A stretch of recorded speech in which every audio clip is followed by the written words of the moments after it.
the reality of it is that, you know, physical cost is one part of it, but I think it's also the idea of, you know, this is an investment into the country as well, right?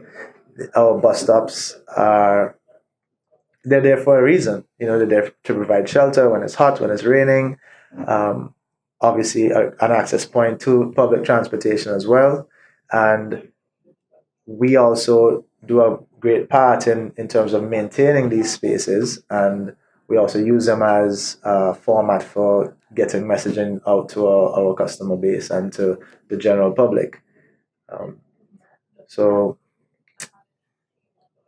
you know, it physically may cost us between $4,000 to $5,000 per bus stop, you know, and that's just, you know, print and installation generally. And well, in the case of that particular incident, it was literally maybe a few weeks, maybe a week after we had just changed that messaging out that this happened, and I think first of all, it's disheartening, you know, because the branding that would have been there previously was there for some time, and you know we want to continue to keep our branding looking good, as well as, you know, the surrounding area that we also want to make sure that looks a certain way and looks great.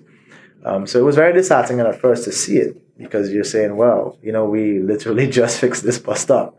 At the same time, you know, we have to make decisions about cost, and you know, in this case, we literally are our cost doubles because we have to redo it. You know, in that area particularly, there are a number of schools. I know that for many years there was not a bus stop there. So if it was raining or, you know, very hot outside, you know, you just had to stand there. So the shelter came as a service to this particular area, and we also make sure that it's maintained. And again, you know, we also get a messaging out to the public about what we're doing as a company. So, you know, to that area particularly, I think I know there are students who can take some responsibility and say, you know what, we need to make sure that, you know, we take care of this space because this space is here for us.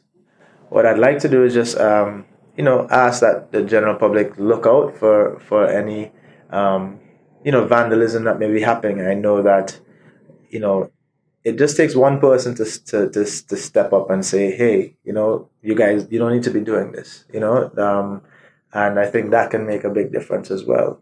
You know, this is something that it can be very hard to police. It can happen at any point in time, but these spaces are generally very visible, and I would ask that, you know, if someone sees this taking place, that they you know, they step in, you know, because it's not just about flow in this case. It's also about the surroundings and the environment that we are living, and the way we want our surroundings to look.